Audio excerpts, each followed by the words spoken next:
بھائی یہ جہاد چیز ہے کیا؟ اللہ اکبر.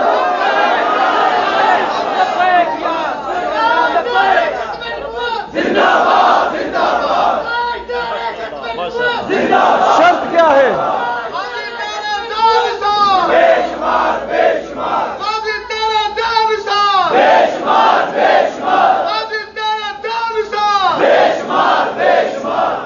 جب میرے آقا علیہ السلام اپنے امتی پہ احسان فرماتے ہیں نا تو اسے تحفے میں عشق رسول عطا کرتے ہیں. اور عشق رسول کمایا نہیں جاتا، یہ بارگاہ نبوی سے عطا کیا جاتا ہے.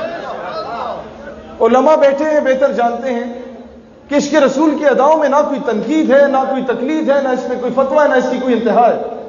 ہر عاشق اپنے انداز میں اپنے عشق کا اظہار کرتا ہے. اب غور کریں، کوئی میاں والی کی جیل میں جا کے اپنے عشق کا اظہار کرتا ہے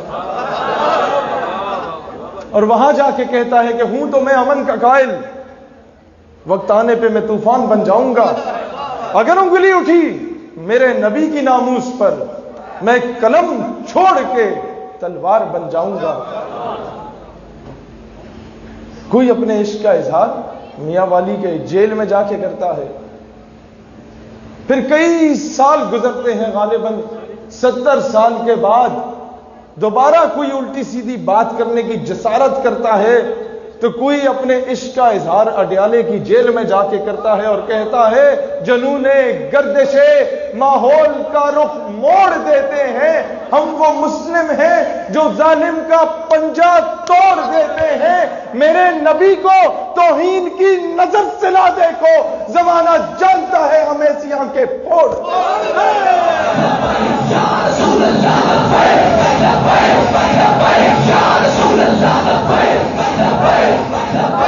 دوستان ذی وقار، اب مجھ سے آ کے یونیورسٹیز میں یہ پڑھا لکھا طبقہ پوچھتا ہے کہ بھائی جان ہم تو علاموں مولانوں کو نہیں مانتے، ہمیں بتا دیجئے کہ کوئی بڑی ہستی. میں نے کہا کیا مطلب بڑی ہستی؟ ہمیں بتائیے نا.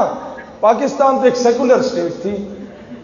میں نے کہا اچھا، تو یہ تو ممتاز قادری کا ذکر کر رہے ہوتے ہو تم لوگ، کسی اور کا ذکر کر لیتے. میں نے کہا ہاں.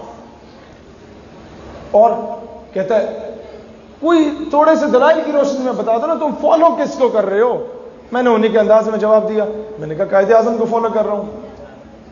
نہیں سمجھے آپ لوگ؟ کیا بات ہے.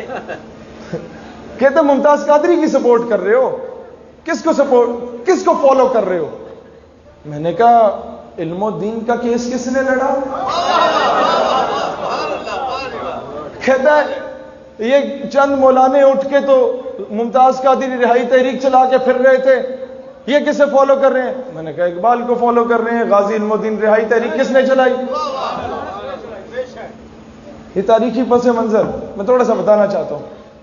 قائد اعظم کے پاس نا سارے بر صغیر سے چندہ اکٹھا کر کے لے آئے لوگ کہ علم الدین کا کیس لڑے، آپ بڑے بینک کے وکیل ہیں. آپ نے کہا میں پیسے نہیں لینا چاہتا، اقبال سے پوچھ لو. اقبال کے پاس گئے، انہوں نے کہا میں علم الدین اور رسول اللہ کے درمیان حائل نہیں ہونا چاہتا.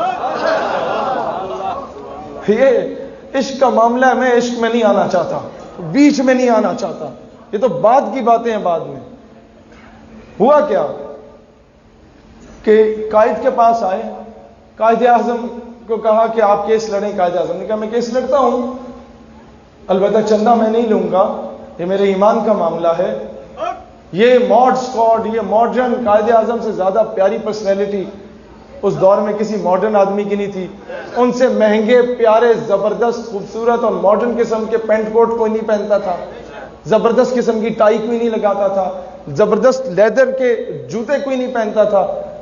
لیکن یہ سب کچھ ہونے کے باوجود جب معاملہ عشق کا آتا ہے نا تو پھر وہ یہ نہیں دیکھتا کہ میرا تعلق کن لوگوں میں ہے.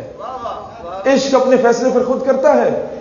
قائد اعظم گئے، کہا علم الدین تم ایک مرتبہ کہہ دو جب میں نے گستاخ کو قتل کیا تو میں ہوش میں نہیں تھا، تو میں تمام ثبوت اور دلائل کی روشنی میں تمہیں رہا کروا سکتا ہوں.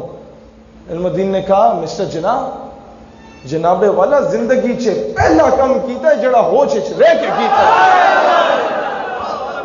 پھر اب یہ تو چھوٹی بات، اب بڑی بات بتاتا ہوں. کمرے عدالت میں گئے تو جو جج تھا نا وہ انگریز تھا. وہ کہتا ہے علم الدین، تم نے گستاخ کو قتل کر کے قانون ہاتھ میں لیا، تم نے توہین عدالت کی ہے.